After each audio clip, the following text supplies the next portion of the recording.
A desperate plea and unexpected arrival. The council chamber hung suspended in the void between stars, a neutral ground where civilizations gathered to speak of peace and prosperity. Today, however, Ambassador Kelvin brought only desperation. The Nithera diplomat stood before the assembled representatives, his crystalline form flickering with the anxious patterns that betrayed his fear. His people were known throughout the galaxy as artisans and philosophers, beings who had spent millennia perfecting their craft and contemplating the nature of existence.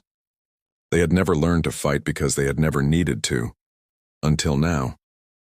Kelvin's voice resonated through the chamber, translated instantly into dozens of languages by the council systems. He spoke of the Ravagers, a force of destruction that consumed everything in their path.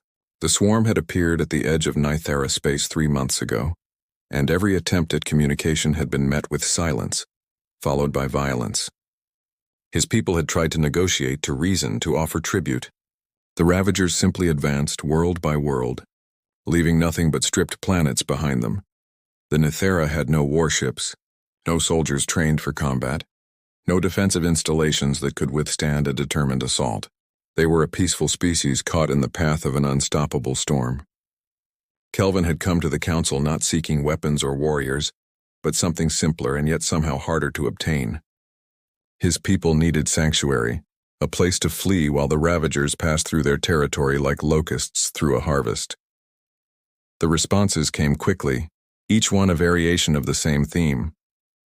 The Draxi representative expressed sympathy, but explained that their worlds were already overcrowded. The Quelar spoke of economic constraints and the burden of supporting millions of refugees. The Torvan delegate mentioned security concerns about allowing such a large population into their space. One by one, the excuses mounted. Too expensive, too risky, too complicated. The galaxy had grown comfortable with its prosperity, and that comfort bred caution. Kelvin felt the hope draining from his crystalline body, his light dimming with each refusal. 3 billion Nithera citizens waited for his answer. Packed into evacuation ships that drifted at the edge of their home system, they had abandoned their cities, their workshops, their temples. Everything they had built over countless generations now sat empty, waiting for the Ravagers to arrive. Without sanctuary, those billions would have nowhere to go except into the cold embrace of space. The council chairman was preparing to move to the next agenda item when a new voice cut through the chamber. The human ambassador stood, her small frame somehow commanding attention despite being surrounded by beings twice her size. Ambassador Maria Rivera had represented Earth for only 2 years, and many in the council still viewed humanity as newcomers, a young species still finding its place among the stars. Rivera spoke with a clarity that silenced the murmuring delegates. The Terran systems would offer sanctuary to the Nithera people. Humanity had colony worlds with open space, resources that could be shared, and most importantly, the willingness to help those in need. She gave Kelvin coordinates for a star system on the edge of human territory, a place called Haven's Gate, and promised that preparations would begin immediately. The other delegates reacted with surprise and skepticism. Humanity was hardly a major power in galactic terms.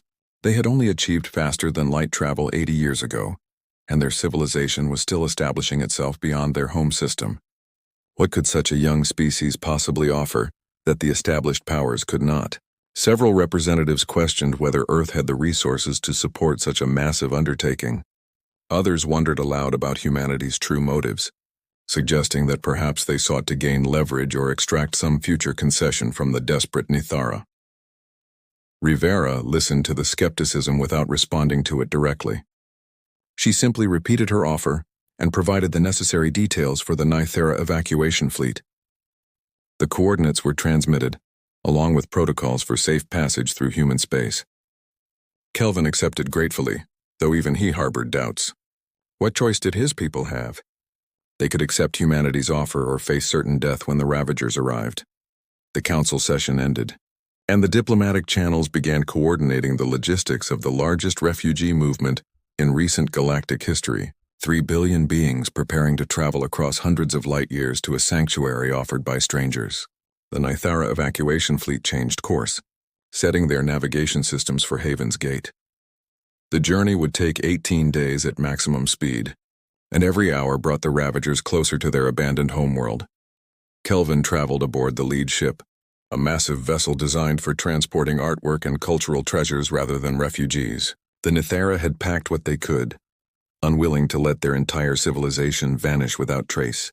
Every ship in the fleet carried similar cargo, physical reminders of who they were and what they had accomplished.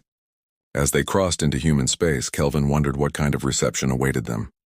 Would they find a simple refugee camp? Temporary shelters until the danger passed? He tried to imagine what a young species could realistically provide. The fleet emerged from faster-than-light travel at the designated coordinates, and Kelvin's assumptions shattered instantly.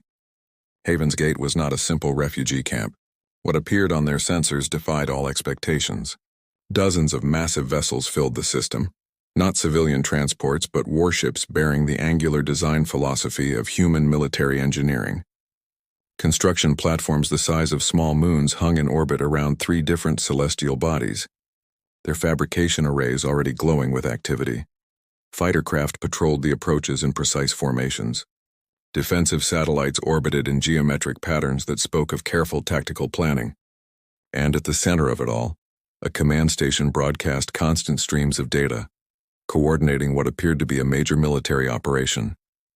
The Nithera sensors identified vessel classifications they had only read about in intelligence briefings: battle cruisers, carrier groups, siege platforms, and dozens of support craft.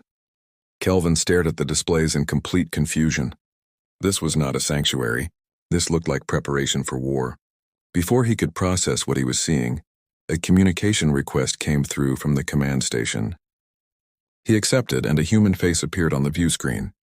The woman wore a military uniform decorated with insignia that even Kelvin recognized as denoting high rank. Her expression was serious but not unkind, the face of someone accustomed to making difficult decisions.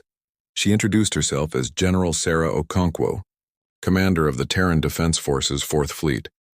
She welcomed the Nithera fleet to Haven's Gate and requested that Ambassador Kelvin shuttle over to the command station for an immediate briefing. The tone was polite but left no room for refusal. Kelvin agreed, his crystalline form pulsing with confused patterns as he tried to understand what was happening. The shuttle ride gave him time to observe more of the human operation. Construction vessels worked on the largest moon, their massive equipment reshaping the landscape with shocking speed. He watched as artificial valleys were carved out and prefabricated structures were lowered into place.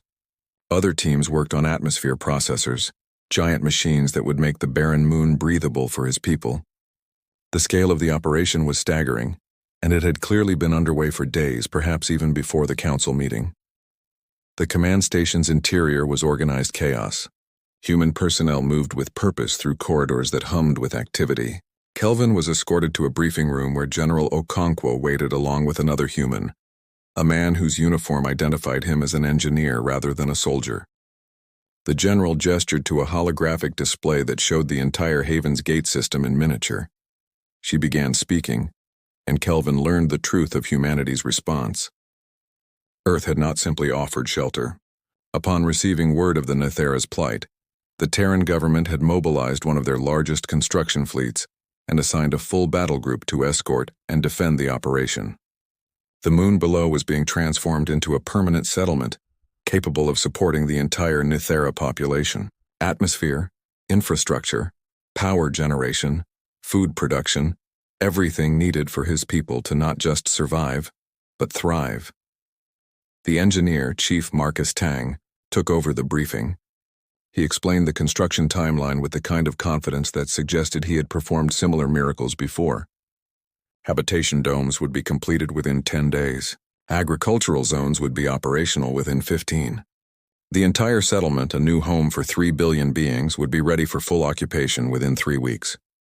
He spoke of it as though building cities at impossible speed was simply what humans did. Kelvin's confusion must have shown because General Okonkwo addressed it directly. She explained that when humanity heard the word shelter, they understood it to mean more than temporary refuge. Shelter meant safety, security, and the ability to live without fear. That required more than just empty space to hide in. It required defense, infrastructure, and commitment. So when Ambassador Rivera had offered sanctuary, the full weight of human resources had moved to make that sanctuary real. The ambassador tried to process this information. His people had asked for a place to wait out the danger, and humanity had responded by building them a fortress. He asked the obvious question, why? What did Earth gain from this massive expenditure of resources and personnel? The general and the engineer exchanged glances, and Okonkwo answered with a simplicity that somehow made the gesture even more profound. Because the Nithera had asked for help, and humanity had the means to provide it. There was no hidden agenda, no expectation of future payment, no political maneuvering, just a straightforward recognition that beings were in danger and needed assistance. The general added that humanity's own history had taught them hard lessons about what happens when good people stand by while others suffer. They had made a collective decision as a species to never be bystanders again. Kelvin felt something shift in his understanding of these strange beings. The galaxy viewed humans as aggressive, unpredictable, perhaps even dangerous, but here was a different truth. Humanity channeled their aggressive tendencies not toward conquest but toward protection. Their unpredictability manifested as a willingness to help when more cautious species held back. And their danger was reserved for those who threatened the innocent. The briefing continued with tactical discussions that went far beyond simple construction logistics. General Okonkwo explained the defensive perimeter being established around Haven's Gate. Early warning systems would detect any approaching threats days before they arrived. Fighter squadrons would maintain constant patrols. The battlecruisers positioned throughout the system carried enough firepower to engage a fleet many times their size. If the Ravagers followed the Nithra here, they would find not helpless refugees but a fortified position defended by beings who took the concept of sanctuary very seriously, Chief. Tang added that the construction crews were working around the clock in rotating shifts. Human workers apparently required only a few hours of rest before returning to their tasks with renewed energy. They were driven by a strange cultural imperative that celebrated accomplishment under pressure. The engineer showed Kelvin status reports that detailed every aspect of the settlement's development. Water purification systems, power grids, medical facilities, educational centers, recreational spaces. Nothing had been overlooked. Kelvin found himself asking questions he had never expected to voice. How did humanity move so quickly? How did they coordinate such massive operations? How did they maintain such focus and determination? The answers revealed a species that had evolved under constant pressure, adapting to challenges by developing remarkable organizational skills and an almost stubborn refusal to accept defeat. Humans apparently possessed a cultural trait they called spite, a determination to accomplish things specifically because others said they could not. As the briefing concluded, General Okonkwo made one final point clear. The Nithera were not guests or refugees in the traditional sense. This moon was being built as their new home, a permanent sanctuary that would belong to them. Humanity would maintain a defensive presence in the system, but the settlement itself would be governed by Nithera leadership, according to Nithara customs. Earth asked for nothing in return except perhaps friendship, if the Nithera chose to offer it. Kelvin returned to his ship with a mind full of revelations. He addressed the Nithera fleet explaining what he had learned. The response was a mixture of disbelief, hope, and cautious optimism. Could any species truly be this altruistic? Could the humans really deliver on such extraordinary promises? The ambassador had no certain answers, only what he had seen and heard. Within hours, the fleet would begin landing procedures, and they would discover the truth for themselves. As the first Nithera vessels descended toward the moon's surface, Kelvin watched from orbit. The construction sites glowed like constellations scattered across the gray landscape. Human workers paused in their tasks to watch the refugee ships arrive, then returned to their labor with renewed intensity. They had 18 days before the Ravagers might appear, and an entire civilization to shelter before then. For humanity, apparently, that was simply another challenge to overcome. The galaxy had told the Nithera that they were on their own. Humanity had responded by sending commanders to organize their defense, builders to create their new home, and bombers to ensure that home remained safe. Kelvin had asked for shelter, and humanity had answered with everything they had. As his people began their descent to a new world, the ambassador felt something he had not experienced in months. He felt hope. Building hope and standing guard, the transformation of Haven's Gate happened at a pace that defied Nithera comprehension. Within 48 hours of the fleet's arrival, The first habitation dome stood complete, a massive, transparent structure that arched across 5 square kilometers of the moon's surface. Inside, atmosphere processors hummed steadily, converting the imported gases into breathable air while temperature regulators maintained comfortable conditions. The Nethera who entered that first dome wept openly, their crystalline bodies pulsing with colors that expressed profound relief and gratitude. Chief Engineer Marcus Tang stood at the dome's entrance, watching the refugees file through with an expression of quiet satisfaction. He had slept perhaps 6 hours in the past 3 days, surviving on what his crew called tactical caffeine deployment and sheer determination. Around him, construction teams were already moving equipment toward the next dome site, unwilling to pause even for a moment of celebration. There were still billions of Nethera living in cramped evacuation ships, and every hour of delay meant continued discomfort for beings who had already suffered enough. Ambassador Kelvin had taken to following the construction crews, fascinated by their methods and their mindset. He observed human workers operating massive machines with precision, coordinating through constant communication that seemed chaotic, but produced flawlessly organized results. When he asked one crew supervisor how they maintained such efficiency, the woman had laughed and said that humans had been building impossible things under impossible deadlines for their entire history. She mentioned something called the pyramids, structures built thousands of years ago that still stood on Earth, and suggested that constructing cities on alien moons was just the latest iteration of an ancient tradition.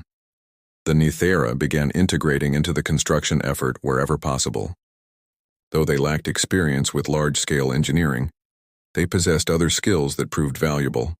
Their natural ability to perceive structural harmonics helped identify potential weaknesses in the dome frameworks before they became problems. Their artistic sensibilities contributed to the layout of the settlement, ensuring that the new city would be not just functional, but beautiful. The humans welcomed this collaboration enthusiastically, treating the Nethera not as helpless refugees but as partners in building their mutual future. Cultural exchange happened naturally in the midst of construction. Human workers shared meals with Nethera families, explaining Earth customs while learning about the artistic traditions of their guests. Children of both species played in the newly completed sections, their laughter echoing through corridors that had been empty rock just days before. The Nethera discovered that humans possessed an unusual sense of humor, often joking about the very dangers they faced. One engineer had described the construction timeline as aggressively optimistic, then added that humanity specialized in making aggressive optimism into reality. General Okonkwo maintained her command post in orbit, but she made regular visits to the surface settlement. She wanted the Nethera to see her face, to understand that the military presence was not an occupation but a commitment to their protection. During one such visit, she walked through the completed sections with Kelvin, discussing both the progress and the challenges ahead. The general explained that human military doctrine emphasized something called force projection, the ability to deploy overwhelming power to protect assets that mattered. Heaven's Gate mattered, she said simply, because 3 billion lives mattered. On the 8th day, the early warning systems detected something at the edge of the star system. The signatures were unmistakable. Ravagers. A scouting force, perhaps 20 vessels, had entered Heaven's Gate and appeared to be conducting reconnaissance. The alert went out immediately and the human response was instantaneous. Fighter squadrons launched from the carrier groups while the battle cruisers moved into defensive positions. General Okonkwo ordered all Nethera ships to take shelter behind the moon, while construction continued without pause. Kelvin rushed to the command station, his crystalline form flickering with anxious patterns. He found the general standing at the tactical display, calmly issuing orders to her fleet. The Ravager scouts were maintaining their distance, observing, but not yet engaging. Okonkwo explained that the enemy was likely assessing the defenses, trying to determine if Heaven's Gate represented easy prey or a fortified position. Within hours, those scouts would report back to the main swarm, and then humanity would face its first real test. The general made her decision with the kind of confidence that came from absolute certainty. Rather than wait for the Ravagers to report and return with reinforcements, she would eliminate the scouts before they could transmit detailed intelligence. It was a calculated risk, one that might draw the full swarm's attention, but it would buy valuable time for the settlement's completion.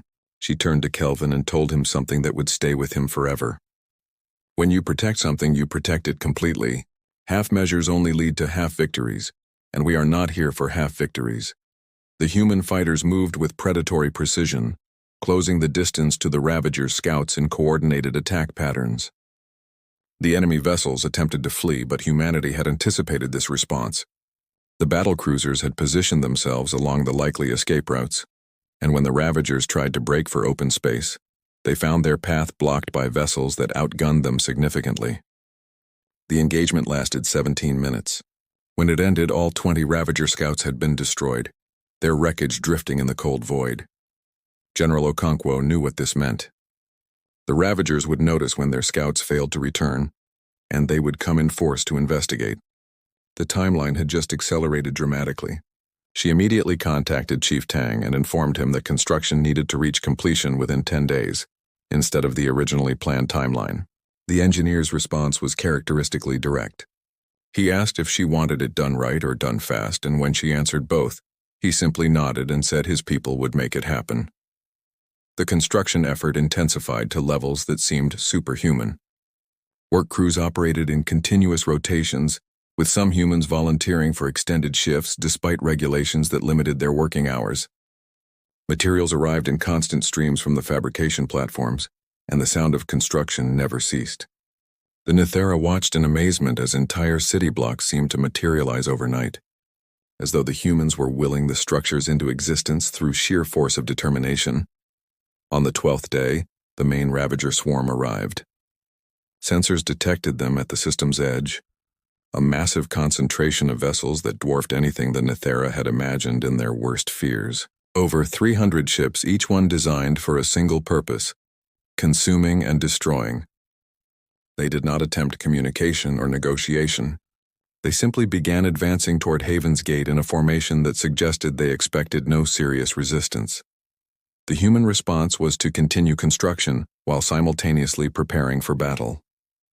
General Okonkwo positioned her fleet in a defensive sphere around the moon, with the battlecruisers forming the outer layer and the fighter carriers holding interior positions.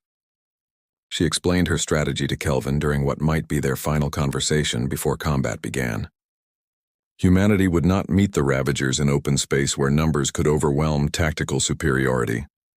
Instead, they would force the enemy to come to them, to fight in a defensive position where every advantage belonged to the defenders. The Nithera civilians were evacuated to the deepest sections of the settlement, areas that had been reinforced specifically for this possibility. The construction crews refused to stop working even as the enemy approached, driven by a collective understanding that every completed structure represented another layer of protection for the beings they had sworn to shelter. Chief Tang coordinated the final installations personally, his voice steady over the communication channels as he directed his teams with the precision of a conductor leading an orchestra. The Ravagers entered weapons range on the 14th day.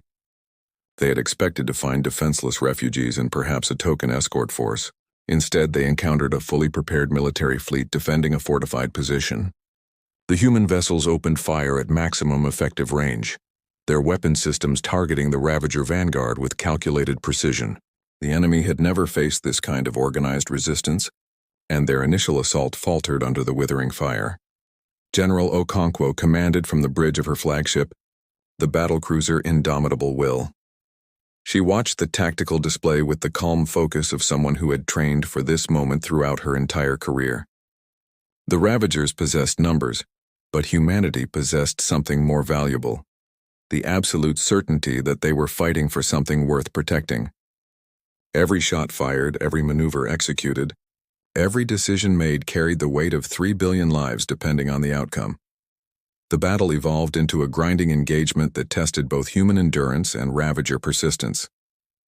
The enemy attempted multiple breakthrough attempts, trying to flank the defensive positions or overwhelm specific sections through concentrated assault. Each attempt met with fierce resistance. Human pilots flew their fighters with aggressive creativity, exploiting every weakness in the Ravager formations. The battlecruisers maintained their positions with unwavering discipline, their massive cannons firing in synchronized patterns that created kill zones the enemy could not cross without devastating losses. Ambassador Kelvin watched from the command station, his crystalline form pulsing with patterns that expressed awe and terror in equal measure. He had never witnessed warfare conducted with such intensity and purpose. The humans fought with a controlled ferocity that seemed contradictory, managing to be both ruthlessly efficient and carefully measured. They destroyed Ravager vessels by the dozens, yet never allowed bloodlust or rage to compromise their tactical discipline. On the third day of battle, the Ravagers attempted their most desperate gambit. A significant portion of their remaining fleet broke formation and made a direct assault toward the moon's surface, willing to sacrifice themselves if they could reach the settlement and damage the structures that humanity had worked so hard to build. General Okonkwo had anticipated this possibility. She had held back a reserve force specifically for such an attempt, and when the enemy committed to their suicide run, she deployed her answer. The bomber wings had waited in concealment, their heavy assault craft holding position behind the moon, where Ravager sensors could not detect them. When the enemy fleet committed to their surface attack, the bombers emerged and struck with devastating effect. These were not the nimble fighters that had been engaging the Ravagers throughout the battle. These were massive vessels designed for one purpose: delivering overwhelming firepower against hardened targets. Their weapons turned the space between the enemy and the settlement into an impassable barrier of explosive destruction. The Ravager assault broke against that barrier like waves against stone. Their ships were torn apart by weapons that released energies no organic vessel could withstand. The few that survived the initial bombardment found themselves harried by fighter squadrons that had been waiting for exactly this moment. Not a single enemy vessel reached the moon's surface. The settlement remained untouched, its newly completed dome standing pristine beneath the battle raging in the skies above. The engagement lasted 6 days in total. When it finally ended, the Ravager swarm had been effectively destroyed as a fighting force. The survivors, perhaps 30 vessels from the original 300, fled the system in disarray. General Okonkwo chose not to pursue them. Her mission was defense, not vengeance, and she had accomplished that mission completely. Haven's Gate was secure and the Nythera were safe. The cost had not been insignificant. Humanity had lost 17 fighters, 2 destroyers, and over 400 personnel. General Okonkwo held a memorial service aboard the Indomitable Will, honoring those who had given their lives so that strangers from across the galaxy might live in peace. Ambassador Kelvin attended, standing among human officers as they paid tribute to their fallen. He listened to the general speak about sacrifice and duty, about the price of standing between the innocent and those who would do them harm. After the service, Kelvin approached the general privately. He needed to understand something that had been troubling him throughout this entire experience. He asked her why humanity had been willing to sacrifice so much for people they barely knew, for a species that could offer nothing in return. The question seemed to genuinely puzzle Okonkwo. She regarded him for a long moment before answering with a simplicity that cut through all complexity. She told him that humanity had learned something fundamental about the nature of civilization during their long and often violent history. The measure of a society was not in its wealth or power, but in how it treated those who had no power at all. The Nythera had come to the galaxy asking for help, and most species had turned away because helping was difficult and costly. Humanity had responded because the difficulty and cost were irrelevant when measured against the value of 3 billion lives. The general added that humans had a saying, "There, but for fortune go I." It meant that the Nythera could easily have been humanity, and humanity could easily have been the ones desperately seeking shelter. In such circumstances, humans would hope that someone would answer their call. Therefore, when others called to them, they answered. It was not complicated philosophy. It was simple recognition of shared existence and mutual responsibility. Construction resumed the day after the battle ended.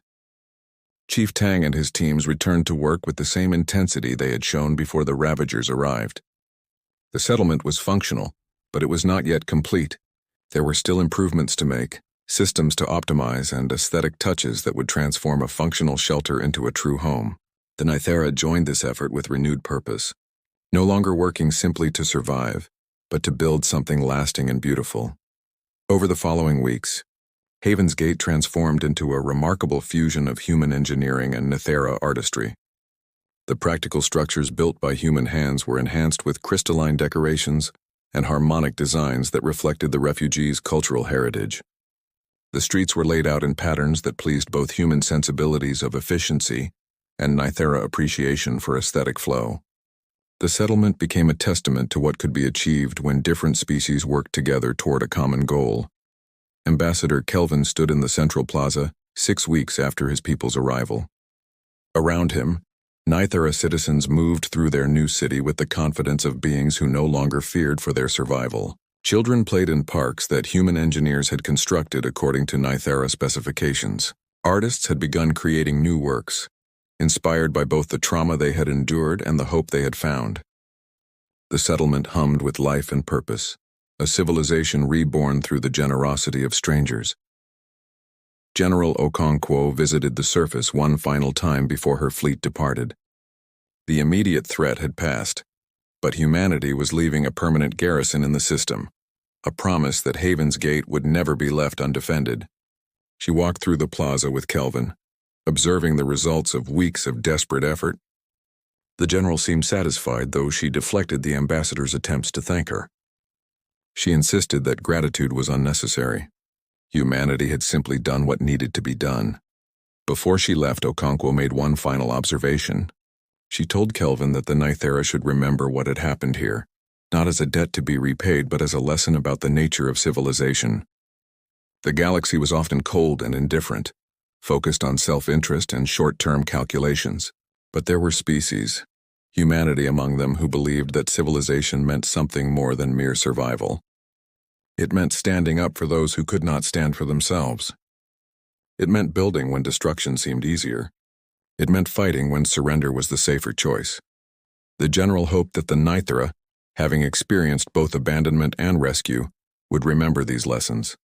Perhaps one day, they would hear another species calling for help, and they would have the strength to answer that call, just as humanity had answered theirs. In this way, the circle of protection and compassion could expand, encompassing more species and more worlds until the galaxy became a place where calling for help was never met with silence. Ambassador Kelvin watched the human fleet depart, their ships accelerating toward the edge of the system before jumping to faster-than-light travel. The military vessels disappeared, but the construction platforms remained, their crews transitioning from building the settlement to teaching the Nithera how to maintain and expand it themselves. Humanity was not creating dependence but fostering independence, ensuring that Haven's Gate would truly belong to those who lived there. In the years that followed, the settlement thrived. The Nithera rebuilt their civilization with lessons learned from both their near extinction and their miraculous rescue. They developed their own defensive capabilities, determined never to be helpless again. But they also maintained the cultural values that had defined them before the crisis, their dedication to art and philosophy and peaceful existence. They had learned that peace required the strength to defend it, and they committed themselves to developing that strength. The galaxy took notice of what had happened at Haven's Gate. The story spread through trade networks and diplomatic channels, a tale of how humanity had responded to a desperate plea with overwhelming generosity and military power. Some species viewed it with suspicion, wondering what humanity's true motives had been. Others saw it as evidence that the young species from Earth might become a stabilizing force in galactic affairs, a power willing to defend the defenseless rather than prey upon them. For the Nithera, Haven's Gate became more than just a settlement. It became a symbol of resilience, hope, and the fundamental truth that asking for help was not weakness but courage. They had asked humanity for shelter, expecting at most a temporary refuge. Instead, they had received commanders who organized their defense, builders who constructed their new home, and bombers who ensured that home remained safe. They had received not charity but partnership, not pity but respect. Ambassador Kelvin often stood in that central plaza, watching his people live their lives in safety and contentment. He thought about the council chamber where so many species had turned away from the Nithera plea. He thought about Ambassador Rivera standing alone to offer aid when no one else would. He thought about General Okonkwo and Chief Tang, about the human workers who had labored without rest, about the pilots who had fought and died for strangers. And he understood something profound about humanity. They were not perfect. They were often chaotic, emotional, and unpredictable. But when someone called to them across the void saying simply, "We need shelter," Humanity heard more than just words. They heard the desperate hope of beings facing extinction, and their answer was not words but action. Not promises but results, not minimal assistance but everything they could possibly provide. The Nethera had asked for shelter. Humanity had given them a fortress, a home, and a future. In doing so, they had also given the galaxy an example of what civilization could mean when compassion and capability combined. The lesson of Haven's Gate would echo across the stars for generations, a reminder that the greatest measure of any species was not in what they took from the universe, but in what they were willing to give.